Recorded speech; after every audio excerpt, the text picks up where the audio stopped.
We're here, okay. Hi everybody, I'm Ryan Olson.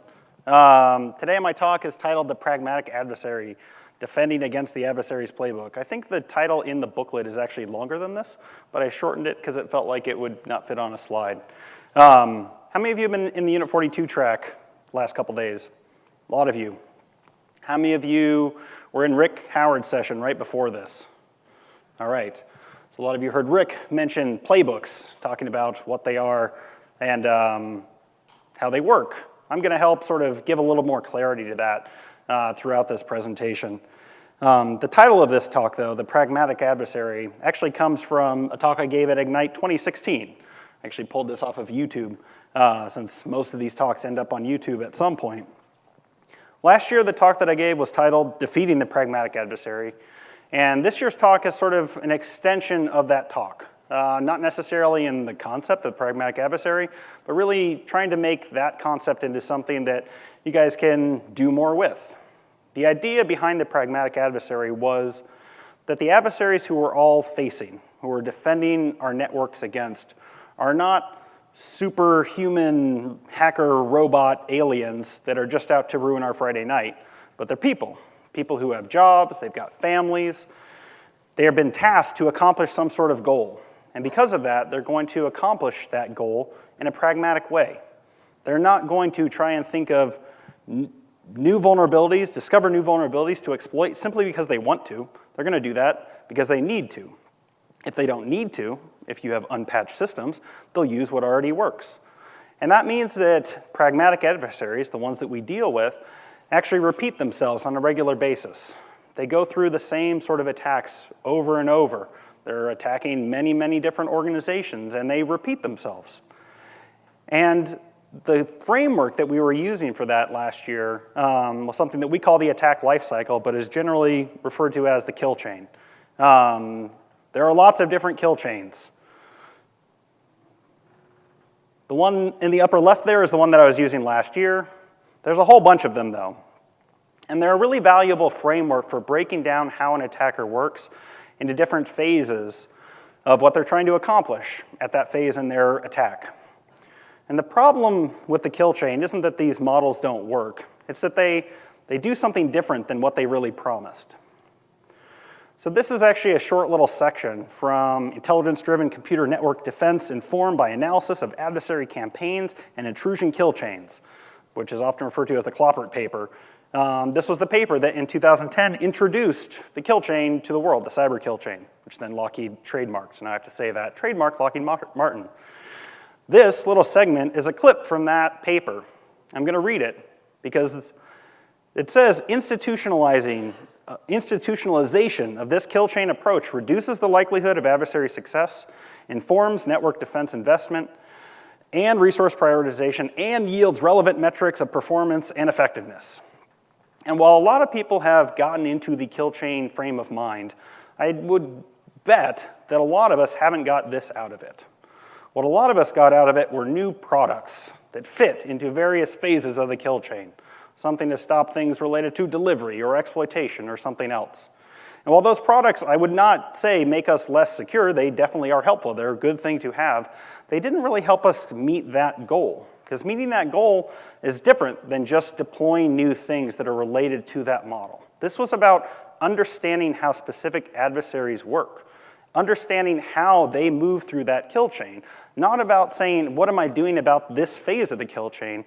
What am I doing about this adversary and how they operate so that I can break that kill chain? So, as an example of what you might want to do and why the kill chain might be useful to you, your boss might ask you one day, because somebody on my team writes a blog, and it's got a title of like, Dragon OK updates toolset and targets multiple geographic regions. Is Josh in here? Nope. The guy who wrote the blog, not in the room. -5. If your boss asks you, how are we defending against Dragon OK? That question sort of begs two additional questions. First, how does Dragon OK operate? What does their kill chain look like? How would we see them perform each of those actions? And second, what are we doing to defend our organization, our network, our endpoints against that attacker? And this is actually a very hard question for most organizations to answer.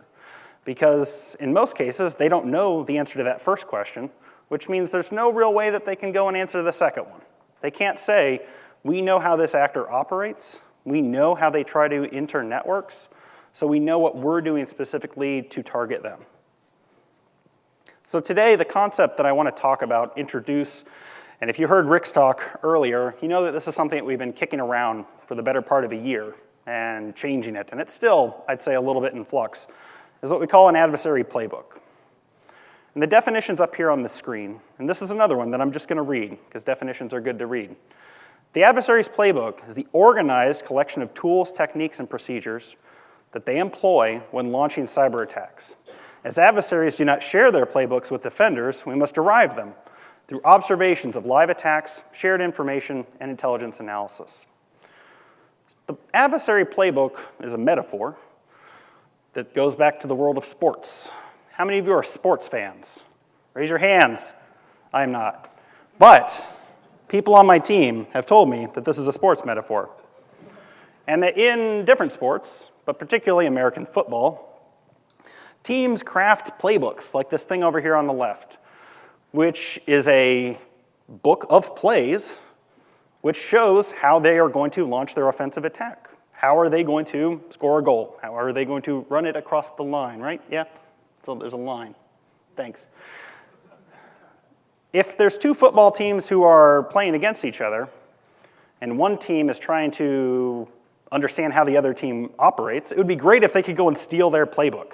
Because now they can bring that back, show it to their defensive line, and say, hey, this is what the plays they're going to run, this is what they call them, they can practice specifically against that. So if we move this metaphor to the cyber realm, and the adversary has a playbook, what we want to do as defenders is create a copy of that playbook so that we can understand how are they going to attack us. And there's a few challenges with this. The first one is there is no cyber stadium that we can go down to and see an adversary attack another company. If two sports teams are about to face each other next week, I can go and watch them play. I can watch games that they've played in the past. I can look at how their team operates. I can understand a lot more about how they work. But if the organization down the street is targeted by APT1, there's no way for me to go and observe how did that attack happen. The only way for me to learn that is if they share that information with me. If they have codified what they learned from what was launched against them, and they share it. They make it available to me. Or, alternatively, that adversary has already attacked me. And in the process of them attacking me, I record how did they operate? How did we see them execute their playbook? It would be great if we could just go and watch these things, but it's really one of the bigger challenges that we have. And it's likely the reason that a lot of you who have a kill chain frame of mind are not in a position to answer that question. Because there are a lot of adversaries who you may only have been attacked by or never have been attacked by, or that you don't know you've been attacked by, and you just don't have the information. You haven't been able to gather that data. So these challenges really break into two pieces of trying to build that attacker, that adversary's playbook up. The first is that we need to share, since we can't just go and watch. And the second is that we need a common language to record what those plays look like. How did the attacker move through their playbook, move through the kill chain when they are attacking me this time? Because if we all use different terminology here, it's really important that these things be recorded in a way that computers can handle them, not in a way that a person has to read it, turn that into something else.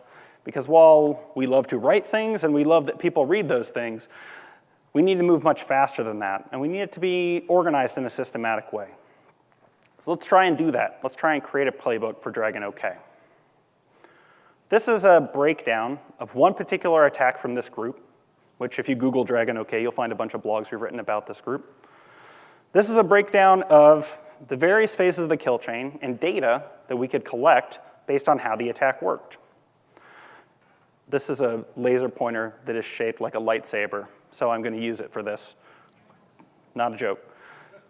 In the delivery phase, we've got an email with a subject of your purchase order.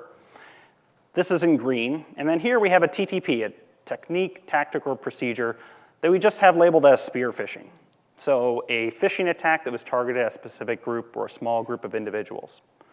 We have other green and blue items here All the green ones are what I would call, and what Sticks would call, an observable. This is a thing that you can look for specifically in your network, a specific file with a certain hash, an executable with a hash, a domain name used for command and control. And the blue things are TTPs, exploiting a specific vulnerability, the name of the malware that was being used, in this case nflog, the type of the malware, and then a TTP of their command and control using a standard application layer protocol of HTTP. If you were in Rick's session earlier, he was talking about sharing playbooks, and we probably spent about 5-10 minutes talking about how many playbooks exist.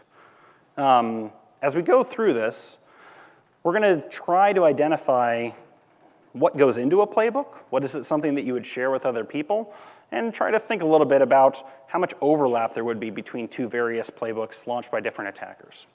But the first thing I'll say is the key components of the playbook are not these green things. While the green things are important, they are specific to that one attack. They're not a higher level component of how the attacker operates.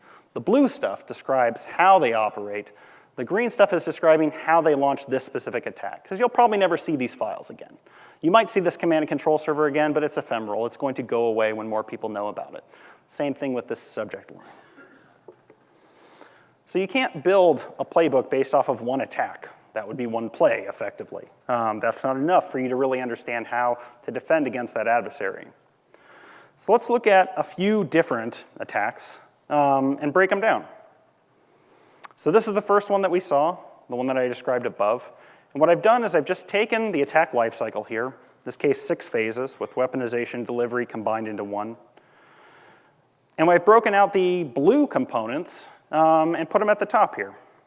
So in the first phase, recon, we've got a big question mark. We didn't list anything for reconnaissance. It's important to understand what you don't know. We don't have information from that attack around how the attacker performed reconnaissance against the organization. Weaponization delivery, we saw a spear phishing email with a Word document.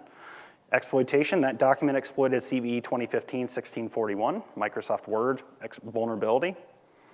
In the installation phase, it used a rat that's called nflog. And that rat communicated with a command and control server over HTTP to a domain owned by a specific registrant. It wasn't dynamic DNS or anything like that. That's one. We've got one play. We know something about how this actor operates. The next attack that we saw, the blue components are the same as what we saw last time. It was, again, a spear phishing email with a Word document exploiting the same vulnerability, but different files, different subject, different file name. Those things were not useful. Those observables were not useful necessarily in detecting this one. A different remote administration tool, this time called sysget, which talked to another HTTP server, another web server using a registrant-owned domain. The next attack, we saw a significant deviation here. No longer a phishing email with a Word document, now a phishing email with an executable attached. So there's no vulnerability being exploited in our exploitation phase. They're just using social engineering to trick the victim into double-clicking on an executable attached to an email, which you shouldn't do. Thank you. In this case, the malware was another rat called Tidepool, and once again, it used the same mechanism for command and control. Then we saw a fourth attack. In this case, we saw some overlap with the previous one. Spear phishing once again, an email with an executable, social engineering, the same as last time, just tricking them into clicking on it. A fourth rat, this one called IsSpace, which also used the same mechanisms for command and control. So as we build all these together, we can sort of identify what does their entire playbook look like. And we're not talking about specific samples that they sent out or specific domains they were using for command and control, but at a higher level, what are their TTPs across the kill chain? And this is what that would compress down into. These are just the unique features that we were seeing used to launch these attacks from Dragon OK. You'll note that I compressed this in a way that allowed all these arrows to connect to each other. There's nothing that says an attacker who knows how to do something, like use an exploit kit tool, whatever it might be, to create a Word document, that they can't deliver 4 different rats using the same one. They might have typically delivered nflog using that exploit, but they could deliver any of these. So what we have here is still 2 big question marks on either end where we don't have a lot of information. But across the middle, we have a good understanding of how this actor operates.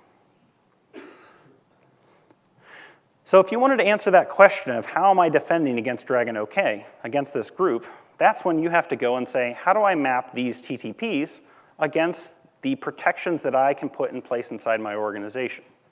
And these are going to map between those specific TTPs that we identified, used for delivery, exploitation, installation, command and control, and then the protections that you have in place, which aren't necessarily technology. Technology obviously is an important one, but you have to think, for that TTP, how is my organization defending against it? Which might involve processes you have, and it might involve just certain policies. Maybe you don't allow any executables attached to emails. Maybe that is a policy combined with technology that's a good defense. So let's look at a couple of these. This delivery TTP was an email with a Word document exploiting a known vulnerability. So there are a couple different, and this is not an exhaustive list, of defenses that you might be able to employ against this specific TTP. You could block all emails, which might not be feasible. You could block all emails with Word attachments, which probably isn't feasible, but let's look at it anyway. I want to take a step here for a second and talk about how that defense maps to the TTP to understand how valuable it is to you and how feasible it is. There's two different spectrums that I want us to consider defenses for against the TTPs. One is the defensive scope. And the question that we're trying to answer here is this defense specific to a single attack instance, or will it be effective against multiple attacks using the same TTP? I'll give you some examples in just a second. The second one is, how effective is this defense? Is it going to be always effective against this TTP, or is it possible that it's going to fail and allow the attacker through? These are two spectrums that each defense that we look at will lie on in one way or another. And it isn't necessarily true that you want generic, you definitely want effective, but you don't necessarily want generic or specific. It depends on the specific TTP, the defense that you're employing, and how it fits into your organization. Because I would argue that each of these things, each of these spectrums is really specific to the organization we're looking at. So if we look at the TTP of the email with the Word document exploiting known vulnerability against block all emails with Word attachments, this is really generic, because this would be effective against every single attack that carried a Word document over email. It would also be pretty effective. Now, I can't say for every organization it's completely effective, because you can imagine cases where the attacker's delivering via email, and your organization is employing devices to monitor your corporate email, but you might have users who are accessing Gmail or something else from their systems. They could still potentially be compromised through that route. The attacker's TTP could still work against that victim, which is why this effective sits over here close to the end, but not quite to the end. This is also really infeasible in most organizations. We all trade Word documents over email, so it's unlikely you're actually going to employ one like this, which is important to note, whether or not something is implementable in your organization or not. So let's look at another one of these. Same TTP, but in this case, we're going to block known malicious files by hash. So if we know that a file is bad, we've learned that through some sort of system, some sort of threat data coming to us, we'll just block it if it comes in through our firewall or our SMTP gateway. This defense would be very effective against that one file, but it's also so specific that unless you see that exact same file in the future, it's not going to have any impact. So this is not an especially effective defense against this TTP. All right, let's try another one. Same TTP, but now our defense is going to be send all email attachments to a sandbox like wildfire. So as we see an attachment, a Word attachment, whatever it might be, we're going to pluck it off of that email, we're going to send it up to a sandbox, we're going to run it in the sandbox, determine if it's good or bad, return a verdict, and hopefully take action on it. In this case, we've got a much more generic defense because it works against all Word attachments. So this is going to be effective across multiple attacks using the same TTP. And it's going to be pretty effective, but not 100% effective. If anyone tells you that Wildfire has never missed a file, they lied. So this is not a completely effective security measure, but it is still very effective. So that's potentially a good defense for your organization to implement against this specific TTP. So we've done this for one. So let's look at how we might be able to answer that question of how you're defending against Dragon OK.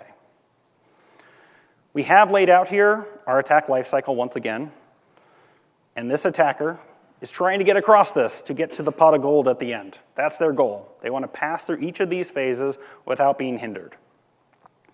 If you employ some security controls, some defenses that map to these TTPs, you could say, how are we doing against each one of these? So if we've done these things right here, blocking emails with word attachments, sending all emails to a sandbox, you can say, how strong are my defenses against this? I've got a little rating up here, which is non-scientific, from no defense, the big white box, to weak, where you should expect it's going to be evaded. I would definitely call the blocking a single file, blocking just known malicious files, to be a weak defense. Strong, where it might be evaded, it may be, but you don't know that it's going to be, it's possible. And then complete. If you know that there are no known evasions for that particular technique, you could put a big black box there. I'd still put this one in the green box, the way that we have this one laid out. So if we just knew this, we could say, looking at this attack, it is possible, because we just have one defense, just at one phase of the kill chain. If this attacker changes their tactics, they might be able to evade us pretty easily. It's not a very good position to be in. But we know a lot more about how Dragon OK works. So let's look at exploitation, that next phase. What we were seeing, at least in a few of the cases, was exploitation of CVE 2015-1641.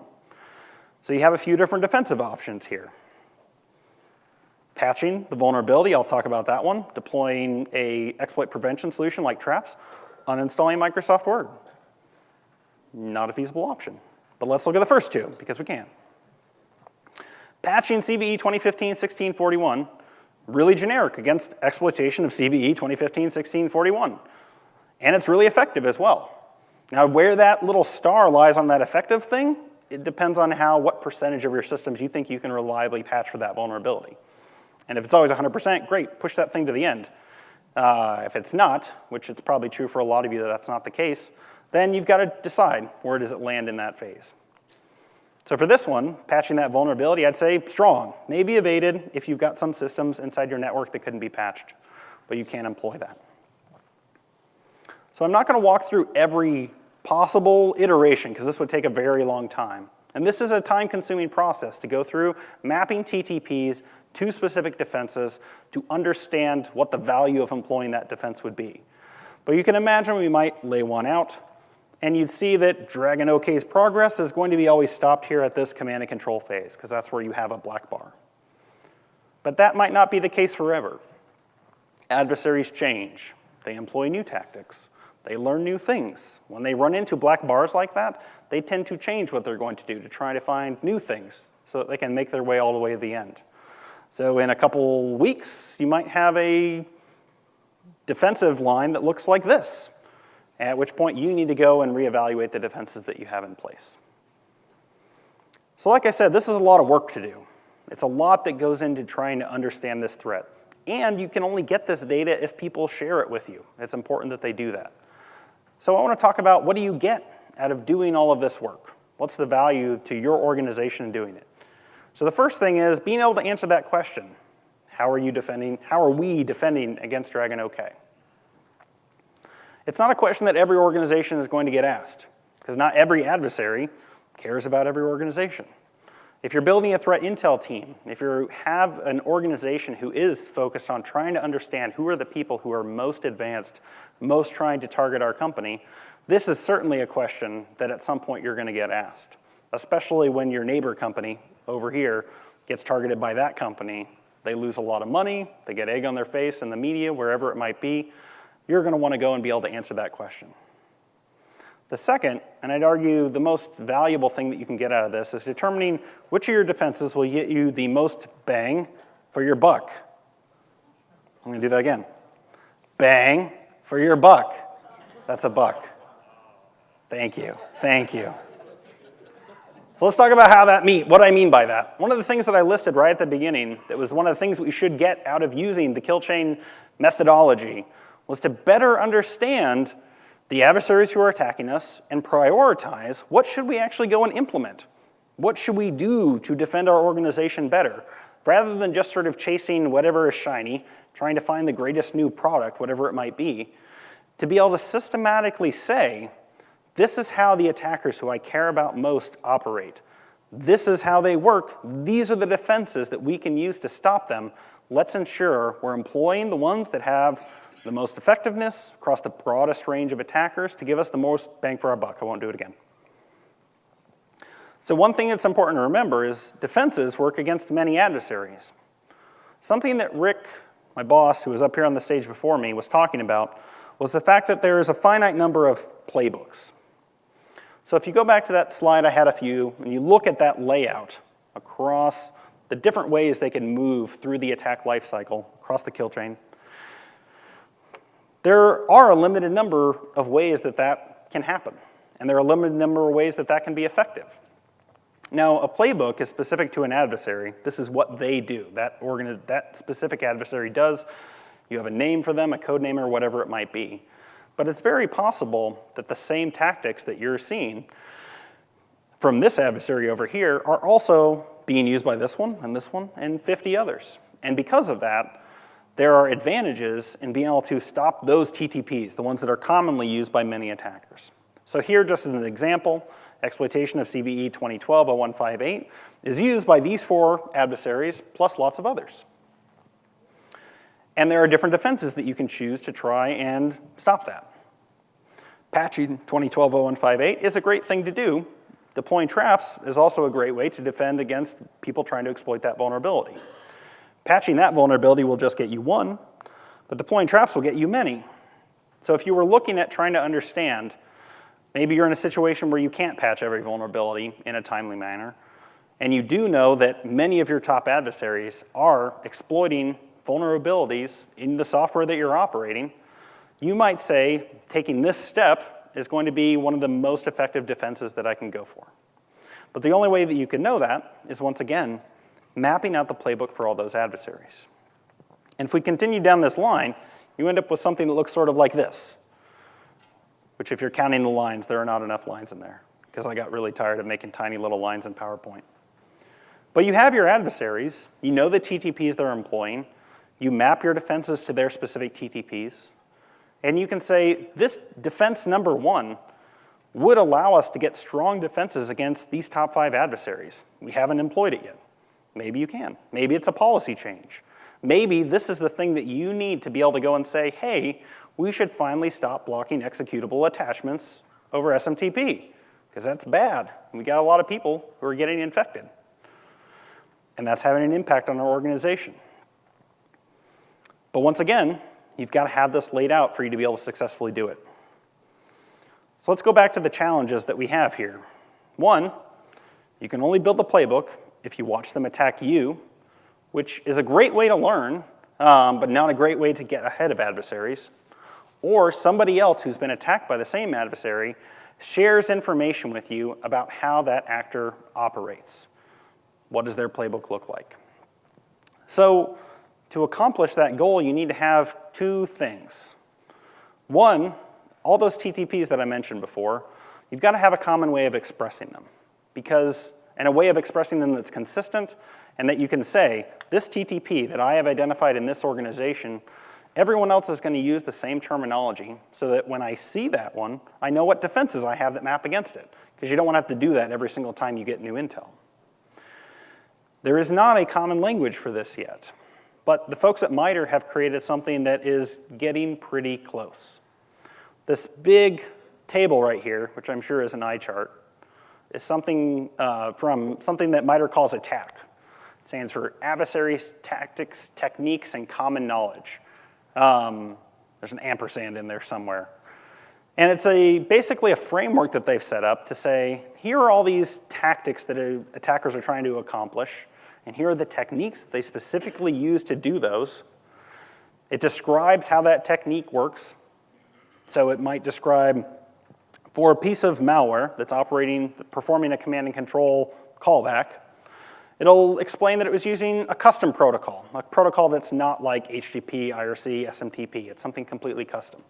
Or that it is using one of those standard application protocols that is very common, you're all going to see in your firewalls. Having that information helps you better understand how you can defend against it. So I would recommend that anybody who's interested in these kind of playbooks first start going and looking at what MITRE has done with ATTACK, because I think it is at least the beginning of a common framework that we can use for talking about attacks, talking about TTPs in a common dialect. The second thing, as I mentioned before, this doesn't work if this is humans sending things to humans who have to take action on it. It's got to be codified into a way that can be transmitted from one computer to another computer, stored and better understood. How many of you have used sticks? How many of you hate sticks? Hand stayed up this time. Sticks is another MITRE framework.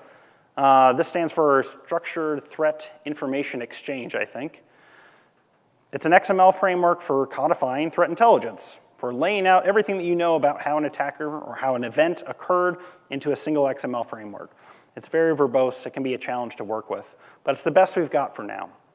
And Sticks does allow you to share TTPs, along with indicators, information about adversaries. All of it can be codified in this way. And it's the reason that if you listened to Rick's talk before, we chose to use Sticks as the framework for sharing intelligence with the Cyber Threat Alliance. So a couple people asked in the last session, the Cyber Threat Alliance, I'll just review for the people who haven't already heard about it 3 times this week, is an alliance of security vendors who got together about 2 years ago, a little more than 2 years ago, to share threat intelligence with each other, with the understanding that all the information that was exchanged could be used for commercial purposes. So if I share something with Symantec, another one of the founding members, they can take that information, put it in their products, go defend their customers. No TLP red, no secret squirrel, that's how it works. Same thing vice versa. And we've done a lot of things within the CTA to try to encourage certain kinds of data sharing, but one of the key elements within what we share is this playbook framework. So we're using Sticks to transmit this information. We actually based all of our TTPs that the CTA is exchanging with each other on MITRE's attack framework. And we're sharing a lot of indicators, a lot of context, so that we can tell people this is what all these collective members of this alliance know about this specific adversary. And over time, all of us are going to build a much better understanding of the playbooks that these actors are using, and we hope to share them with the public as much as we can. So that other people who aren't a member of the alliance, who might not necessarily be able to join and share at the data at the scale that we share, we'll be able to say, what does this group of vendors know about this adversary and how they work, and how can I defend better against them? This picture up here is actually a shot of the dashboard that we have for the Cyber Threat Alliance platform.